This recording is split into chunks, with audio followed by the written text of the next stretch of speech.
Así inicia Noticia en Profundidad. Qué placer acompañarles.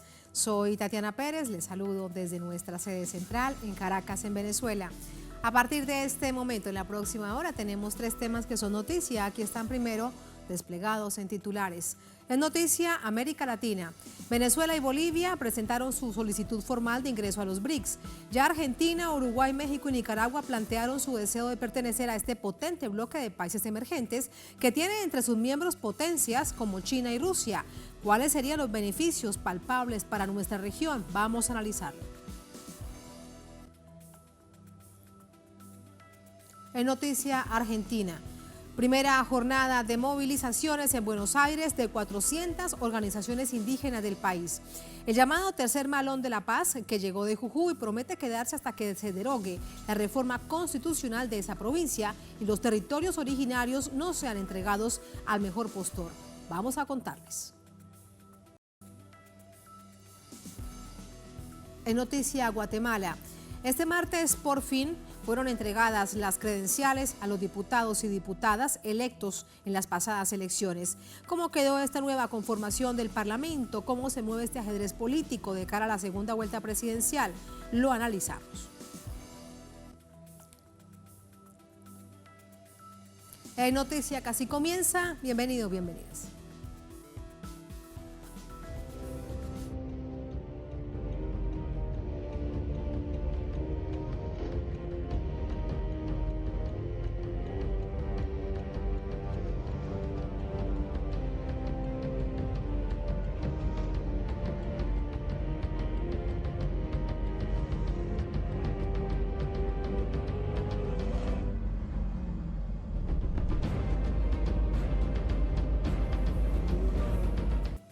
En noticia América Latina, varios gobiernos de la región figuran en la lista de países que han hecho solicitud formal de ingreso al grupo de los BRICS, un potente bloque económico cuyos miembros se reunirán a finales de este mes. Vamos a verlo. Al menos una veintena de países han solicitado unirse a los BRICS, un bloque económico emergente conformado por Brasil, Rusia, India, China y Sudáfrica. La idea de incorporar nuevos miembros la planteó Pekín en mayo pasado. Después de eso, gobiernos mostraron su disposición a sumarse a la asociación. Entre esos, varios latinoamericanos como Argentina, Bolivia, México, Nicaragua, Uruguay y Venezuela. Estas naciones se muestran optimistas en que el bloque considere sus solicitudes en vísperas de la cumbre que se celebrará en la ciudad sudafricana de Johannesburgo, del 22 al 24 de agosto. Los BRICS es la fuerza dinamizadora del surgimiento del mundo multipolar. Los BRICS, y ahora que se está planteando los BRICS ampliar, dándole participación a nuevos países. Venezuela hizo su propuesta de ingreso a los BRICS. Esperamos que sea valorado positivamente. Los mandatarios han planteado los aportes que podrían hacer al grupo. Somos proveedores seguros, responsables de alimentos, reconocidos en el ámbito de la biotecnología y en tecnología logística aplicada. Esto significa que no solo somos capaces de producir y exportar alimentos, también sabemos suministrar servicios y formar especialistas para que otros países hagan crecer su eficiencia productiva y mejoren así la calidad de vida de sus habitantes. Todos coinciden en que los BRICS constituyen una plataforma con enormes capacidades y las cifras lo confirman. Representan el 42% de la población mundial y alrededor del 20% de la inversión mundial. Asimismo, concentran el 16% del comercio global y el 25% del Producto Interno Bruto Mundial. Esto indica que los BRICS están muy cerca del G7 en influencia económica y se proyectan como un contrapeso del Fondo Monetario Internacional. Además, si se uniera Venezuela, por ejemplo, pasarían del 8,7% al 26,2% en el control de las reservas mundiales de petróleo. Los miembros del bloque ya tienen estrechas relaciones con los países que aspiran a ingresar, mantienen una vinculación cercana con otros esquemas de integración, con los que comparten miembros Mercosur, CELAC y ALBA. En tanto, los gigantes Rusia y China están entre los principales socios comerciales de varios países de América Latina.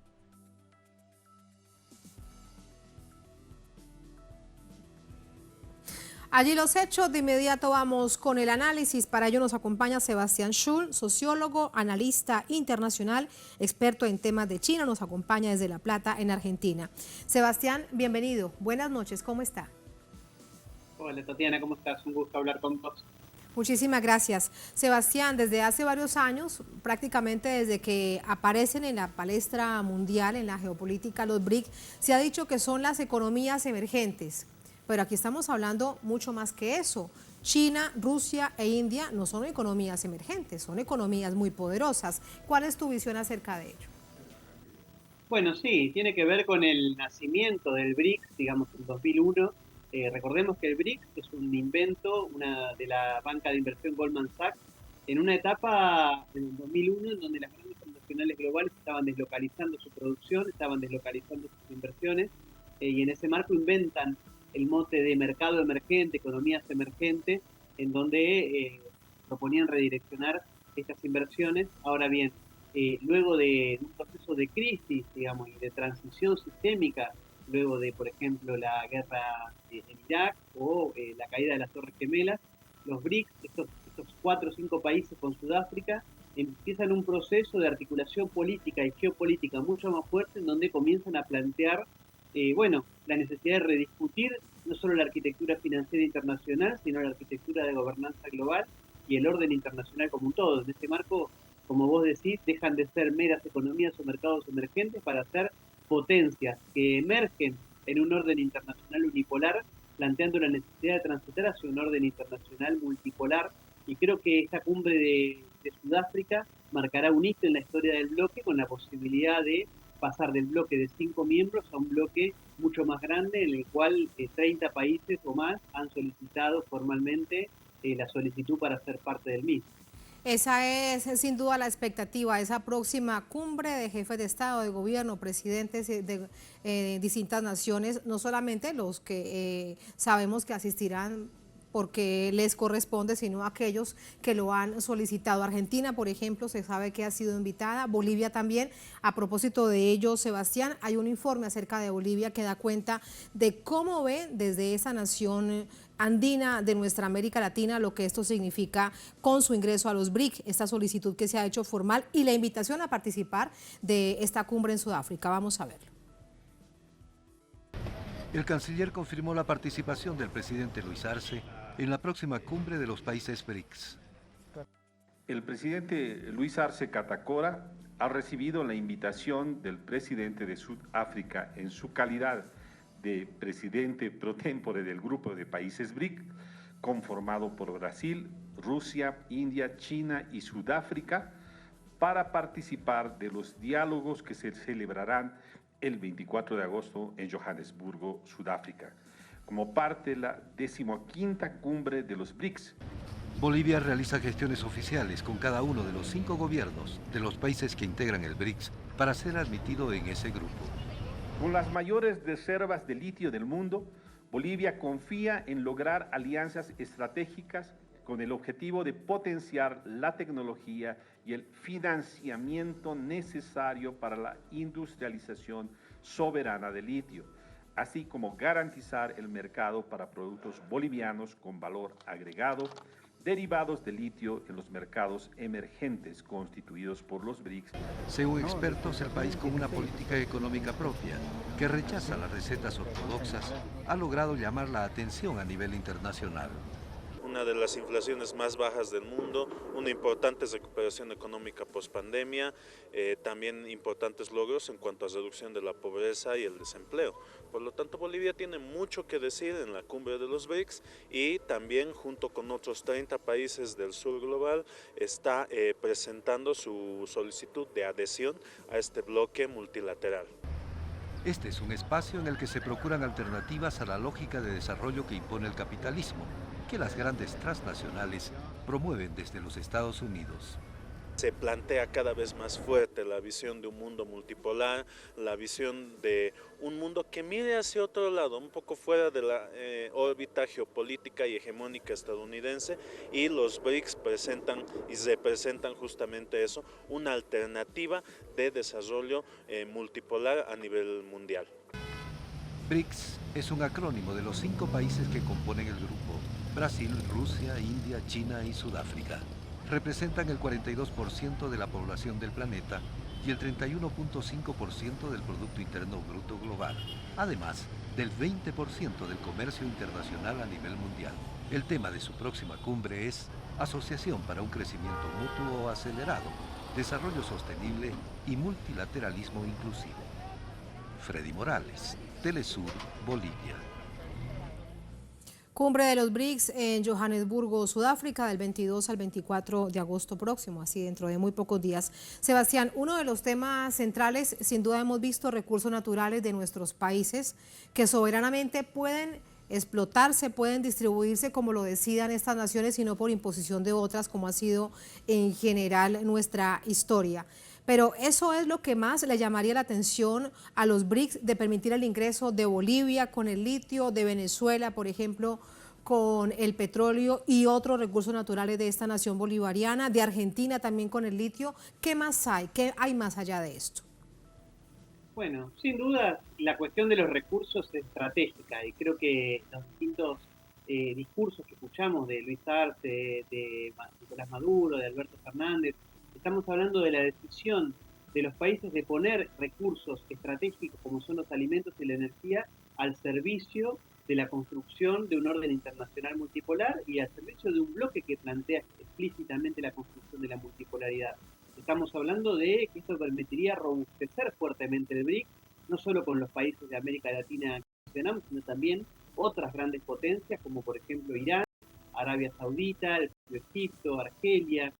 Estamos hablando de un bloque que adquiere mucha fuerza y esto permite no solo poner esos recursos a disposición, sino disputar aristas centrales del poder unipolar anglosajón, del poder globalista, por ejemplo, a partir de no solo un bloque en donde gran parte del PBI global está sentado en una mesa de discusión de la multipolaridad, esto adquiere mucha más fuerza que otros bloques, como por ejemplo el G20, pero también otras discusiones que se han abierto y que están pendientes, como la necesidad de discutir el orden financiero internacional, de discutir la primacía del dólar como moneda de referencia global y de discutir una arquitectura de seguridad que escape a los principios de Estados Unidos y de la OTAN y que plantea una seguridad mucho más inclusiva y una seguridad planteada en base a los principios de coexistencia pacífica, de respeto por la soberanía, la integridad territorial.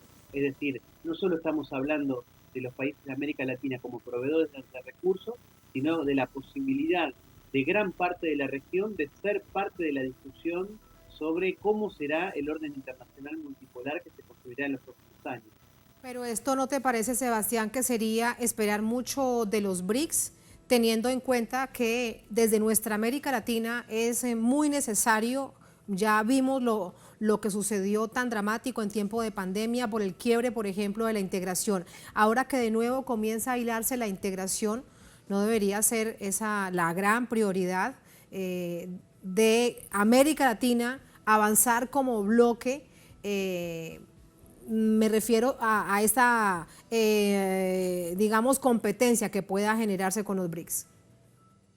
Bueno, sin dudas. Creo que vos planteás un tema central y que creo que está planteado en la propia historia de los BRICS, que es los BRICS en tanto integración de integraciones. Digamos, los BRICS en los últimos años han avanzado en formatos como el BRICS Outreach o el BRICS Plus, en donde han invitado a ser parte de la cumbre a las principales instancias de integración regional que existen en el sur global, como por ejemplo la Unión Económica Eurasiática, la Organización para la Cooperación de Shanghái, los países de la Bahía de Bengala, la Unión Africana, y también han participado de las cumbres del BRICS asociaciones como la UNASUR o como por ejemplo el CARICOM. Creo que son centrales reconstruir las instancias de organización y de integración regional, una integración con una perspectiva autónoma, soberana, que plantee sobre la mesa los dilemas de la integración regional, la necesidad de construir una región con pleno desarrollo autónomo, justicia social, soberanía política, independencia económica. En ese marco estas instancias son claves y creo que de ningún modo son contradictorias. Creo que los principios constitutivos de organizaciones como la UNASUR y la CELAC de construir un orden internacional multilateral en el marco de un orden internacional multipolar, es decir, donde puedan coexistir múltiples polos de poder, creo que estos principios de la UNASUR y la CELAC van en plena sintonía con los principios del BRICS y creo que al contrario de lo que se plantea desde el Atlántico Norte, desde las perspectivas más occidentalistas. Creo que el fortalecimiento del BRICS es una buena noticia para los pueblos del sur G20, global. por ejemplo, Sebastián, del propio G20, ¿no?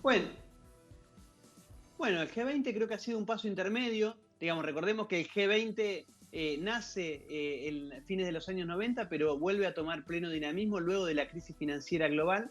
Y es una organización que de alguna manera impulsaron las grandes transnacionales globales, en donde en un mismo espacio sentaban a las principales potencias del G7 con algunas de las economías emergentes más importantes. Eso de alguna manera amplió la voz y representación del sistema internacional, pero creo que de alguna manera el BRICS viene a complementar instancias como el G20 en una mesa en donde están sentados gran parte de la totalidad de los países del sur global. Nos presentabas tu análisis acerca de recursos naturales y otro tema que también ya lo has tocado, pero quiero pedirte que profundicemos en ello.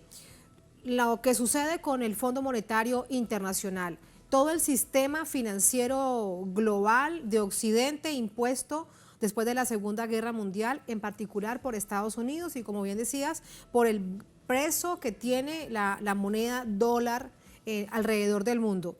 ¿Cuánto realmente puede avanzar los BRIC con el desafío que esto implica?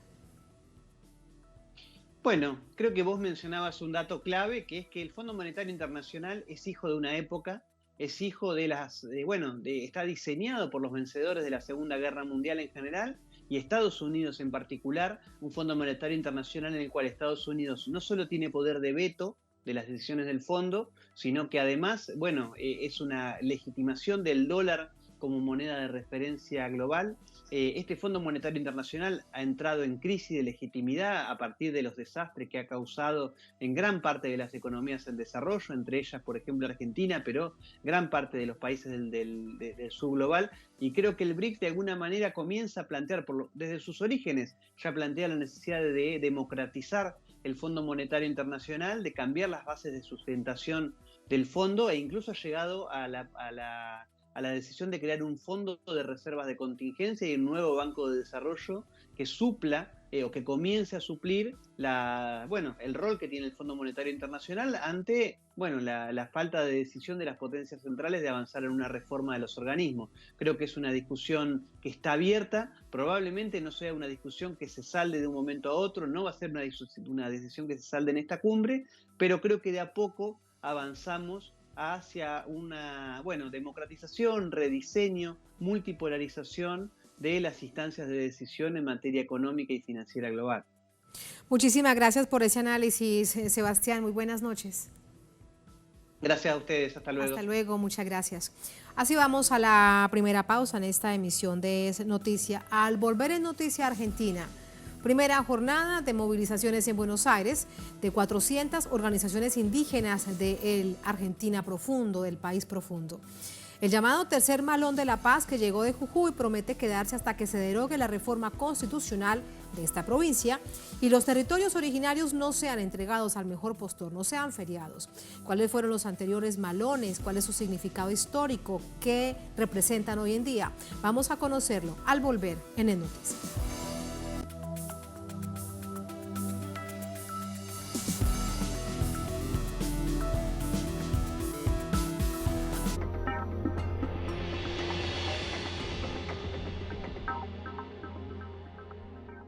Desde Colombia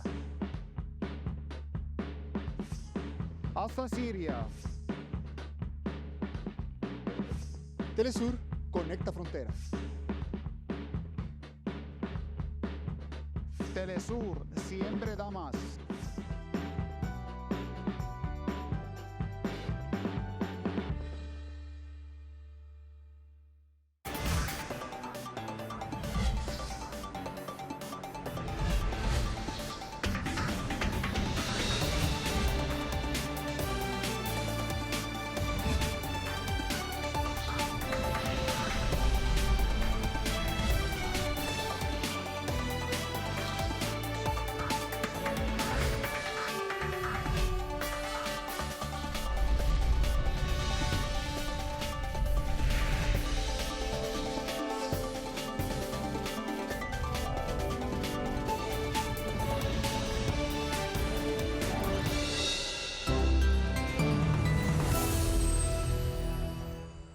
Aquí estamos ante la vida, dispuestos a crear el camino con las ideas en el destino.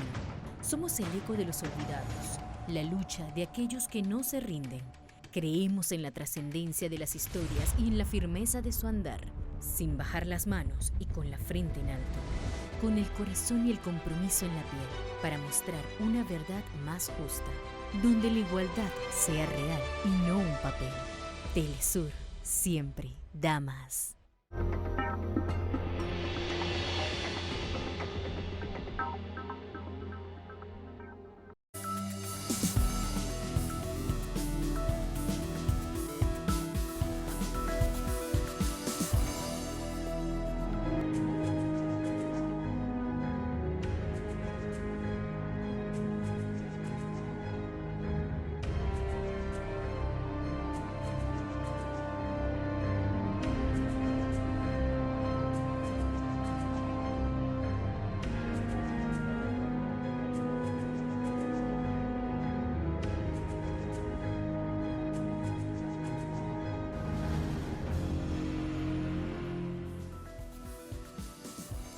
En noticia argentina, el tercer Malón de la Paz ya está en la capital, Buenos Aires. Son más de 400 comunidades indígenas que exigen la anulación de la reforma impulsada por el gobernador de Jujuy, Gerardo Morales. La movilización forma parte histórica de una lucha indígena por sus tierras. Vamos a conocerlo. Tras recorrer más de 1000 kilómetros desde la provincia de Jujuy, las comunidades originarias llegaron este martes a la capital, Buenos Aires, en una continua lucha por el derecho a sus tierras y recursos naturales. Más de 1000 indígenas denuncian la presencia de empresas internacionales en territorios ancestrales y exigen ante la Corte Suprema anular la reforma impulsada por el gobernador de Jujuy, Gerardo Morales, misma que calificaron de inconstitucional. Cansados de la impunidad de Morales, decidimos marchar a Buenos Aires en busca de otras respuestas y ver si acá logramos dar marcha atrás a esa reforma que tanto daño nos va a provocar a los jujeños y a las jujeñas. La ley aprobada el pasado 20 de junio implica restricciones a la protesta y cedería al gobierno estatal la titularidad exclusiva de sus tierras y recursos minerales, particularmente del litio, pues el estado originario produce un estimado de 14.000 toneladas de este mineral por año, según las autoridades. Ha ocupado todos los poderes para hacerse cargo, para quitarnos el derecho de los jujeños. Cuando hablo de derecho, porque nos va a quitar el derecho de salir a la calle, de reclamar, el derecho de tener nuestra propia tierra, el derecho de nuestro mineral. Cuando hablo de derecho, el derecho de nuestra hacienda, porque la tierra nos va a quitar y va a ser de él. Por eso le digo que este señor lo hizo tan fácil. También denuncian la represión policial por parte del gobierno estatal.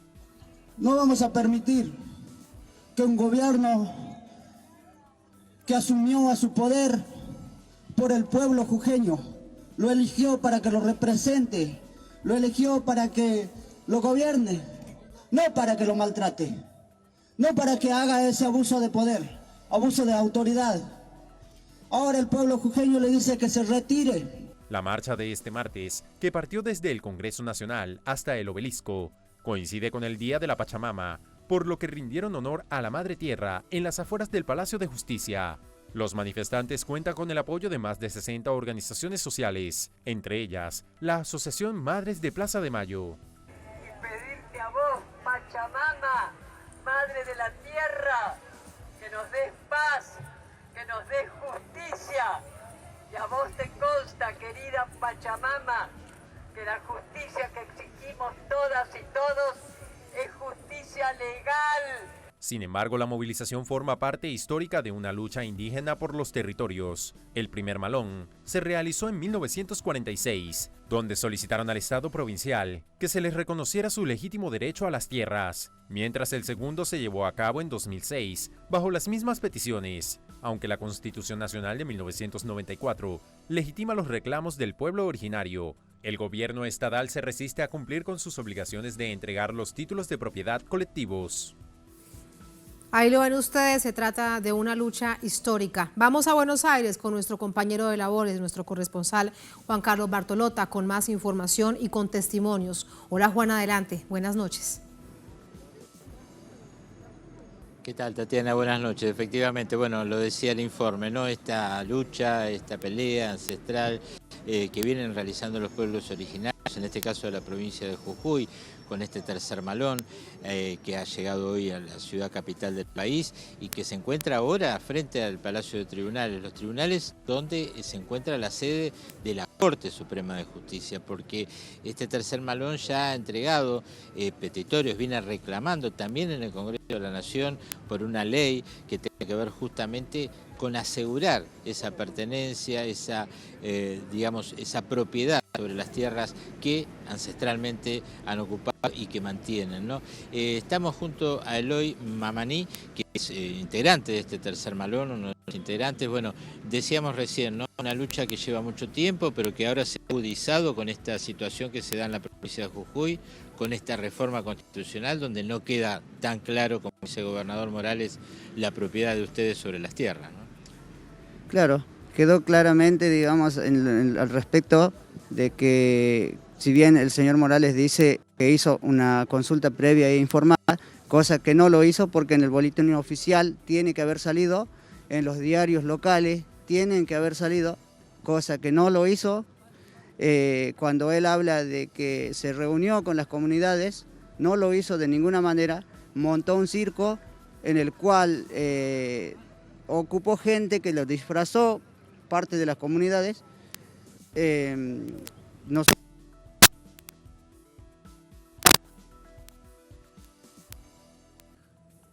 Hemos perdido la comunicación con nuestro corresponsal en Buenos Aires, Juan Carlos Bartolota.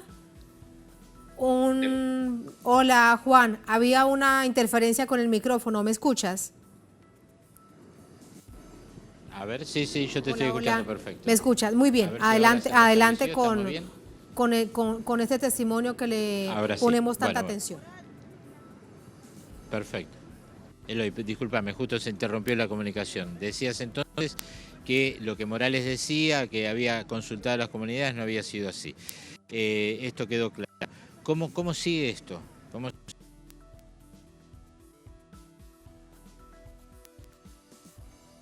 Las presentaciones acá en la Corte Suprema, en la legislatura, nosotros, si bien ya venimos con 3 puntos, los 3 puntos específicos, ¿sí?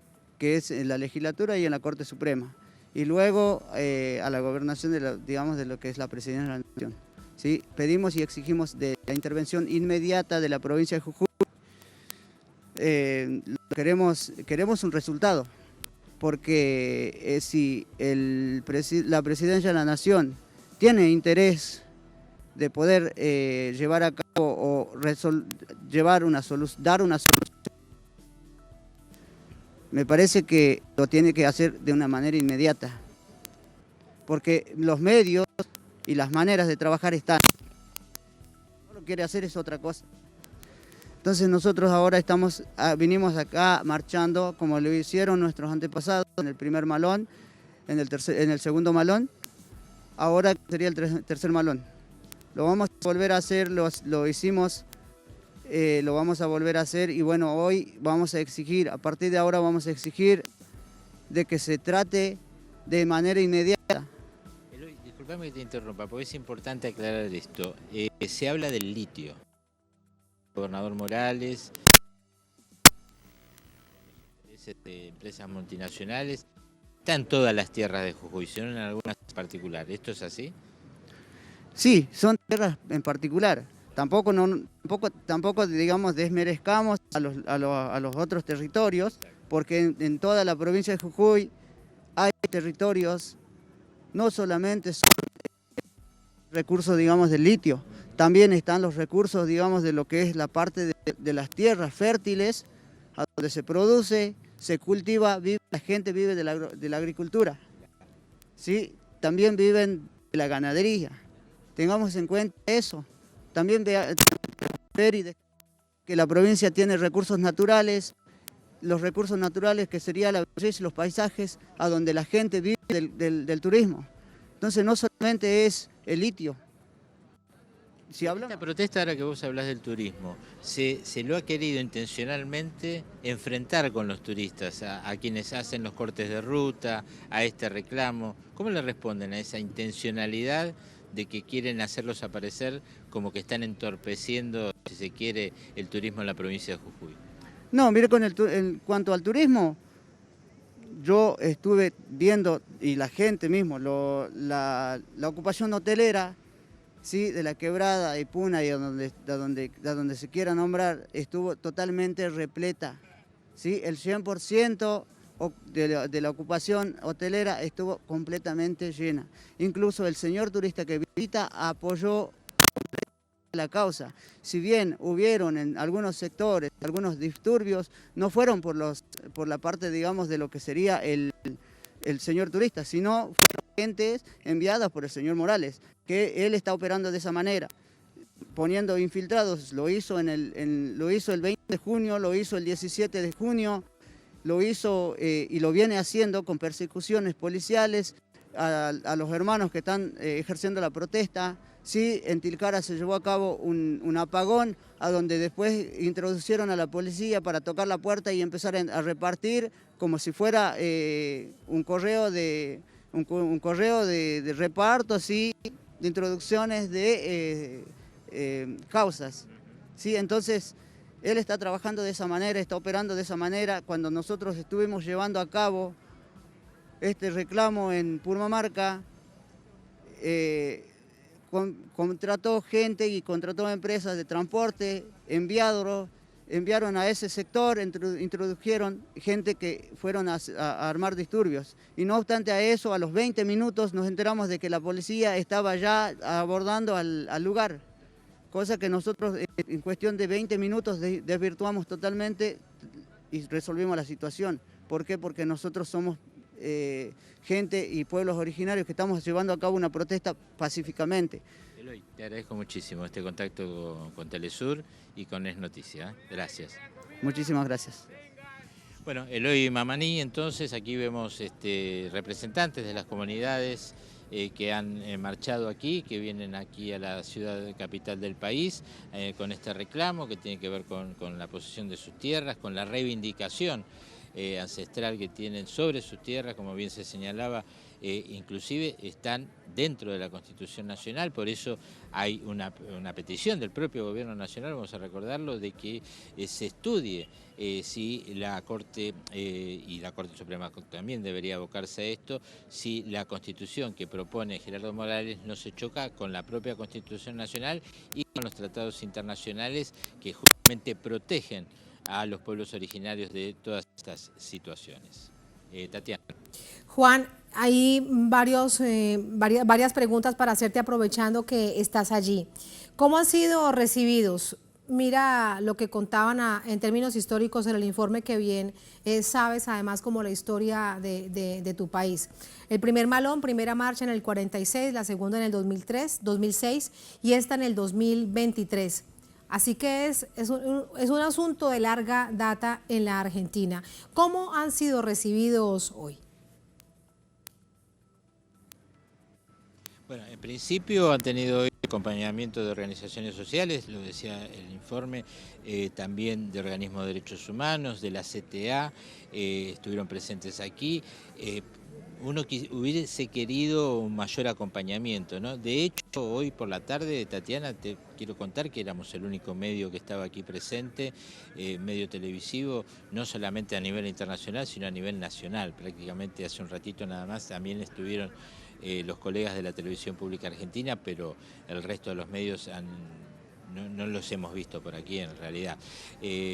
Así que hay un acompañamiento, digamos, yo te diría que hay un sentimiento de acompañamiento de la gente que yo te diría bastante marcado, que acompaña este reclamo de los pueblos originarios y que van a seguir estando así presentes de alguna manera, pero falta todavía sí más movilización de todos los sectores que de alguna manera se han comprometido y realmente hoy vemos que hay algunas ausencias que son notorias aquí.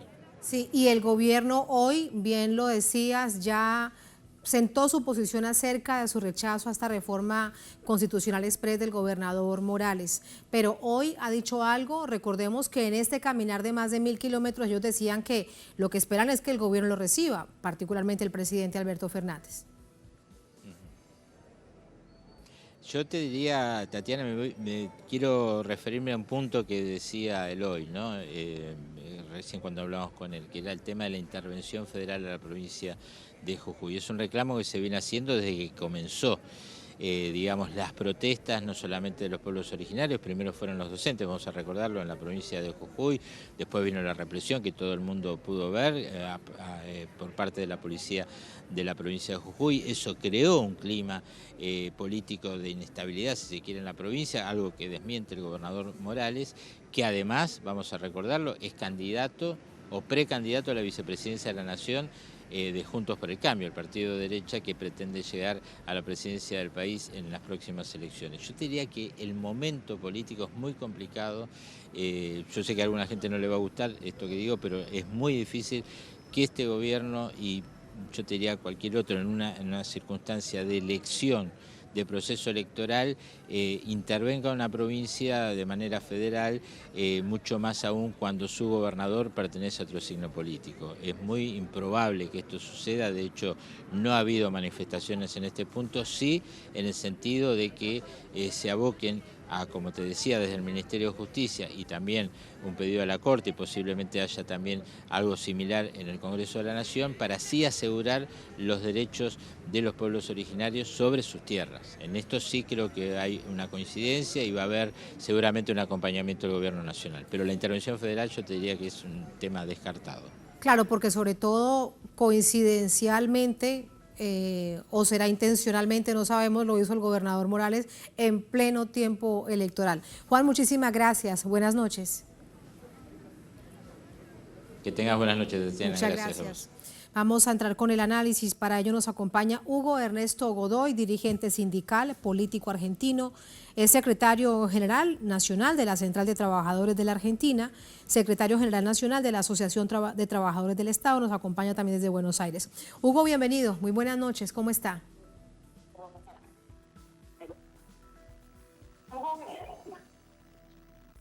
Hugo, buenas noches. ¿Me escucha? Buenas noches, ahora sí te escucho bien. ¿Ustedes a mí? Sí, ya lo escuchamos bien. Muchas gracias. Hugo, buenas noches. ¿Cómo está? Bien, bien. Buenas noches. Muchas gracias por estar con nosotros. A usted gracias. Hugo, hay algo que llama la atención y se lo planteo en clave latinoamericana. Hoy, cuando llegan los representantes de 400 organizaciones indígenas a Buenos Aires, este es un país poco conocido, no sé si en Argentina y en Buenos Aires, pero sí poco conocido fuera de sus fronteras.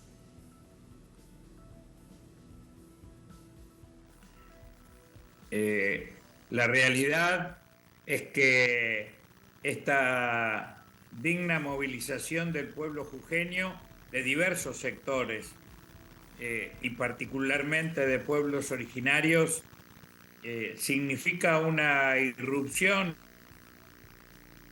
en la vida política de la provincia y de la nación muy significativo. Cambios en la realidad política de la provincia de Jujuy impactará fuertemente también en la posibilidad de construir unidad entre las diversas naciones de pueblos originarios que en nuestro país están en mayor o menor medida organizadas, pero con un importante grado de dispersión. La unidad que se ha logrado por parte de las comunidades de pueblos originarios de la provincia de Jujuy para reclamar la nulidad de una reforma inconstitucional y exigirle al Congreso además que se avance en la aprobación de una ley para que se reconozca la propiedad comunitaria de la tierra, para ponerle límite a gobernantes que como Morales en Jujuy intentan a través de ilegales formas de reformas constitucionales o normas legales ilegales y irregulares, avanzar sobre el derecho a la tierra de estos pueblos para concentrar la riqueza del litio, del agua, de la tierra, de los bienes comunes que habitan en las profundidades de esos territorios. Por eso que es muy significativo, muy importante, ya van más de 40 días de paros y movilizaciones, de cortes de ruta, que no solamente llevan adelante los pueblos originarios, también los trabajadores y trabajadoras docentes y personal del Estado,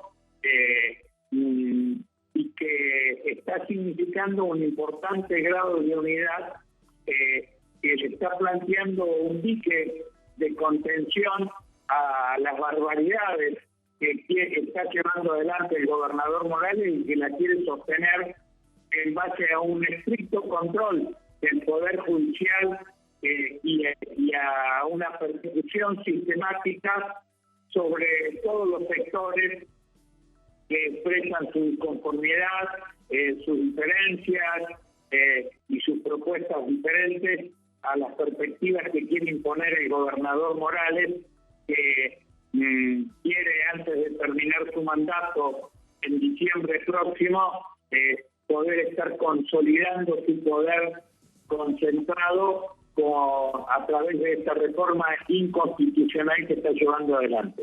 Sí, Hugo, y lo que estamos observando es músculo, organización indígena, la capacidad para además aglutinarse y llegar de esta manera así tan organizada, tan fluida a Buenos Aires.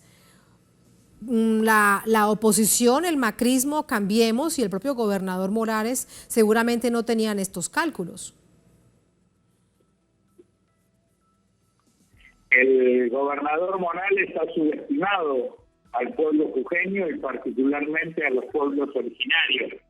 Y hoy evidentemente son la vanguardia, el punto más alto de lucha del pueblo jujeño y que está expresando un alto nivel de unidad con una multisectorial, sindical y social que se ha constituido así en Jujuy y que también se está constituyendo a nivel nacional. Aquí, a nivel nacional, tanto desde la Central de Trabajadores de la Argentina Autónoma, la que tengo el orgullo de presidir, junto además a otras centrales sindicales, como la Central de Trabajadores de la Argentina, CTAT, de los trabajadores, y la Unión de Trabajadores de la Economía Popular, los organismos de derechos humanos, la corriente clasista y combativa, movimientos sociales de diversa índole, curas de opción por los pobres, organismos de derechos humanos diversos.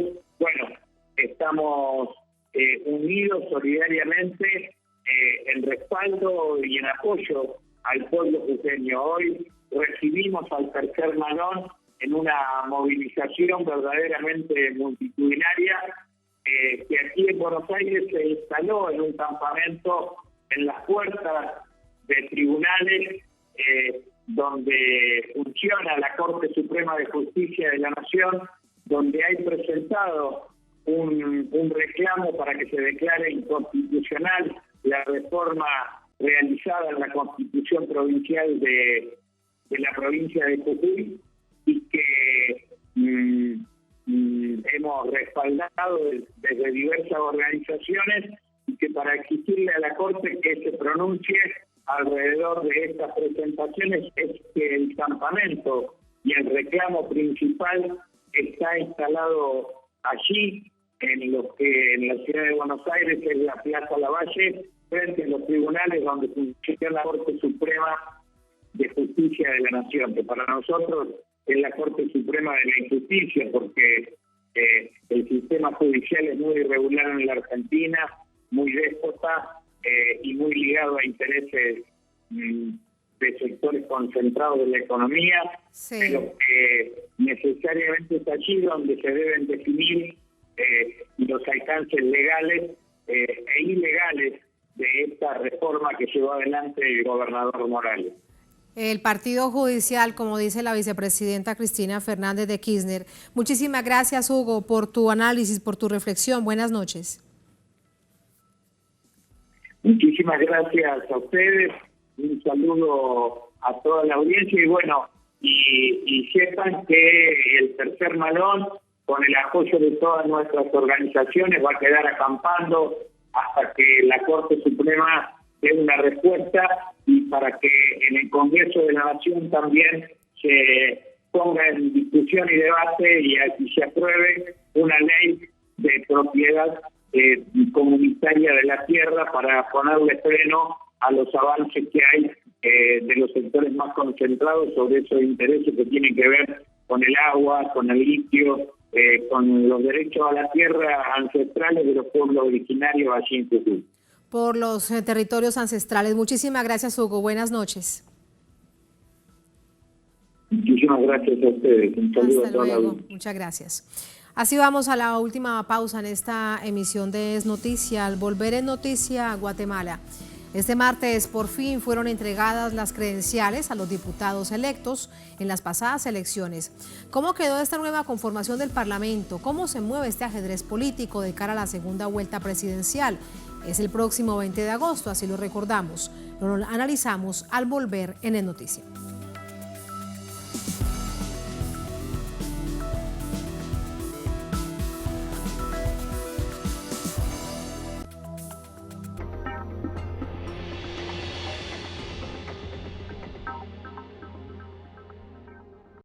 El 26 de septiembre de 2014, 43 jóvenes estudiantes de la Normal Rural de Ayotzinapa fueron desaparecidos por una acción conjunta de fuerzas del Estado y del crimen organizado. ¿Qué ha sucedido con la investigación? ¿Qué se ha logrado esclarecer? Para responder a estas preguntas está con nosotros Carlos Beristain, integrante del Grupo Interdisciplinario de Expertos Independientes de Ayotzinapa. No se lo pierdan. Cruce de palabras por Telesur. Cruce de palabras. Hoy, solo por Telesur. Desde Ecuador hasta Guatemala, Telesur conecta fronteras. Porque Telesur siempre da más.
En Noticia Guatemala, el Tribunal Supremo Electoral de esta nación entregó credenciales a los y las nuevas diputadas al Parlamento, momento en el que el máximo organismo se encuentra en investigaciones judiciales por parte del Ministerio Público, que es la Fiscalía en ese país. Vamos a ver.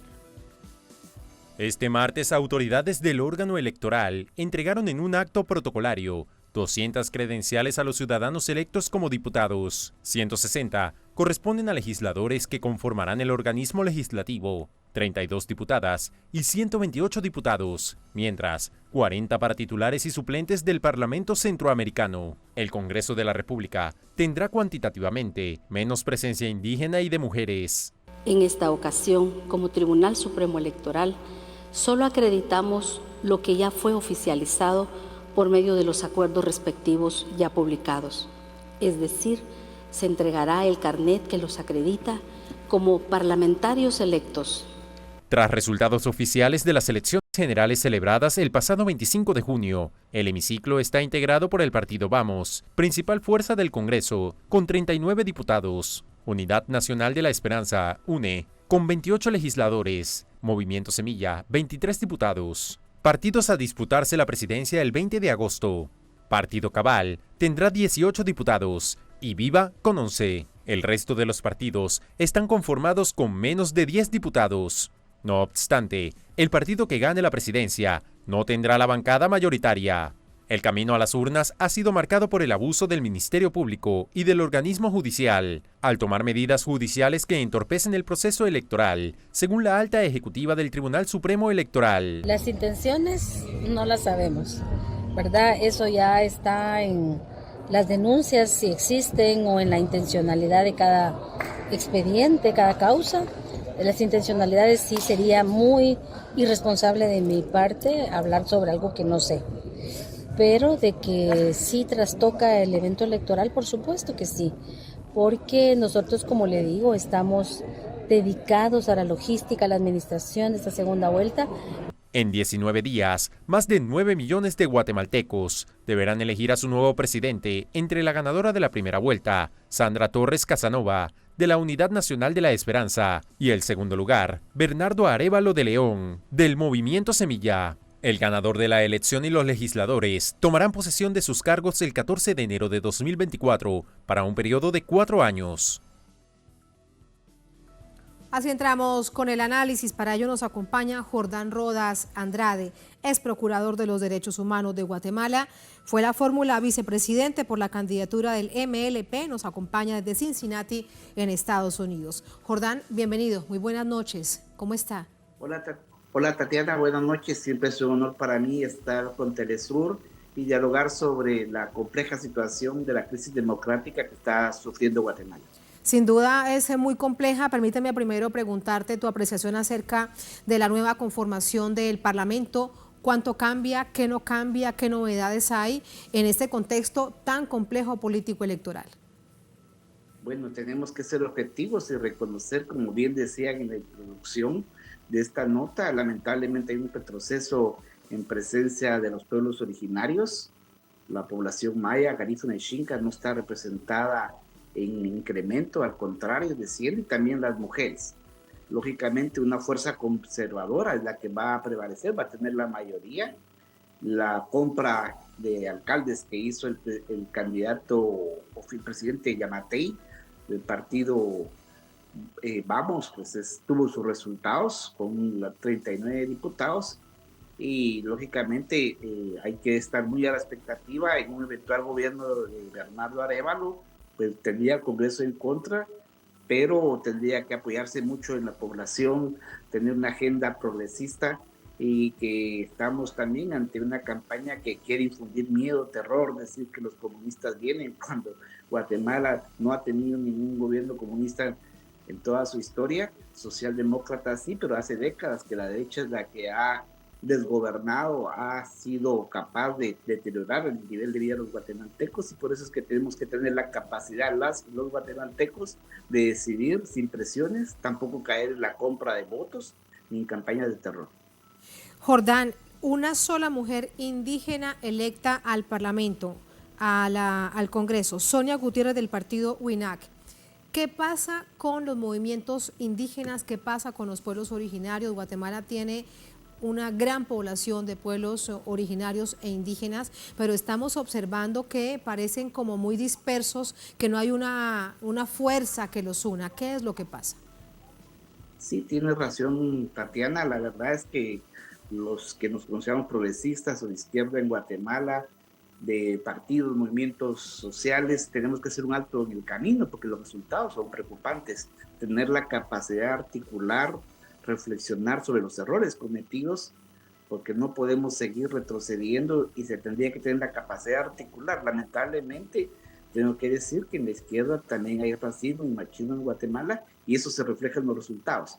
Sonia Gutiérrez es de las pocas diputadas que tuvieron un papel protagónico en la legislatura que está por terminar y tuvo su valoración positiva. Pero eso es un llamado a atención a la izquierda, porque si no va a ir cada vez en menor representación, lo cual en un país con tantos pobres pues no tiene una lógica de correlación de fuerza, y en algo se ha fallado, y eso hay que hacer un mea culpa.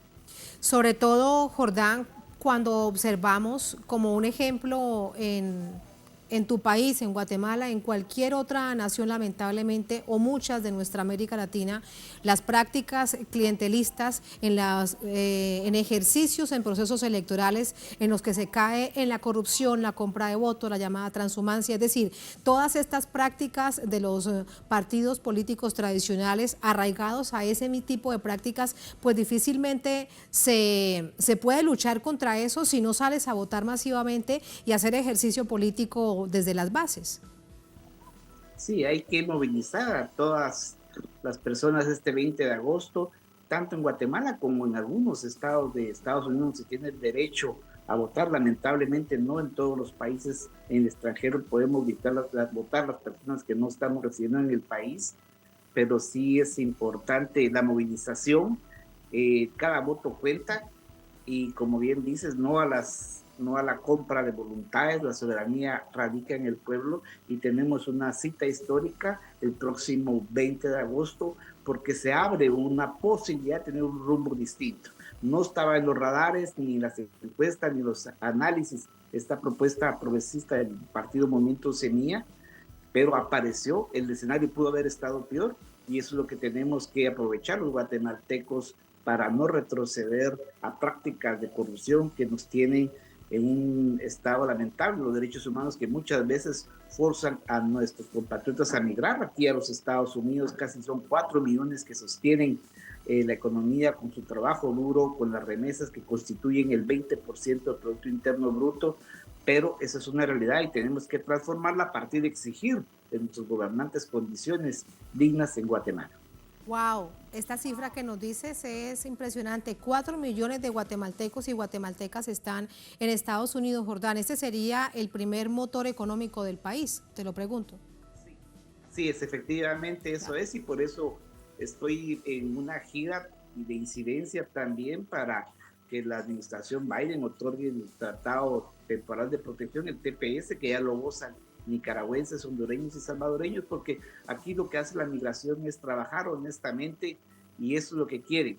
Pero vale la pena recordar que migrar no es un delito, es un derecho humano, y tenemos que tener la empatía para comprender que a nadie le gusta dejar su comunidad y su familia, y por eso los migrantes no solo tenemos que ver como remesas, como dólares, sino como ciudadanos plenos en Guatemala y también acá en los Estados Unidos.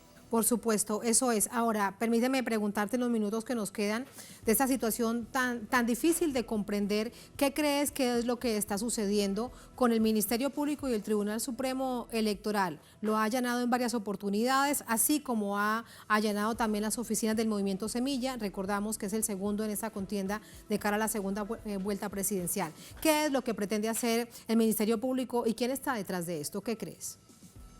El que está atrás de todo esto es el presidente Alejandro Yamatei, quien es el articulador de esta alianza criminal, de este régimen autoritario de carácter corporativo, porque el status quo lo quiere mantener el sector privado organizado, el CACIF. Cada 4 años cambia su títere, pero ellos quieren seguir manteniendo sus políticas que les beneficien, y eso tenemos que ser claro. También recordar que la justicia en Guatemala está cooptada, y te digo un dato, Tatiana, la Corte Suprema de Justicia en octubre va a cumplir 9 años, cuando el periodo constitucional dura 5 años. Eso, ya no hay ninguna institución independiente. El Tribunal Supremo Electoral se ha resquebrajado su credibilidad, pero los ciudadanos somos los que tenemos que salir a defender esta soberanía, esta democracia tan frágil, sin una independencia judicial, sin prensa independiente, con un José Rubén Zamora preso, con una Virginia La Parra detenida. Esto no puede seguir igual. Y usted, Jordán, que tuvo que salir también para proteger su propia seguridad, por su propia vida. Sí, es inaudito que un defensor del pueblo, un procurador de derechos humanos, no tenga las condiciones, porque el propio Estado me está criminalizando, mi proceso está bajo reserva, y eso pues significa que no hay condiciones ni para un exprocurador, imagínense, para el resto de la población. Por eso necesitamos un oxígeno, queremos ver esa luz al final del túnel, y esa es la posibilidad que tenemos ahora este 20 de agosto.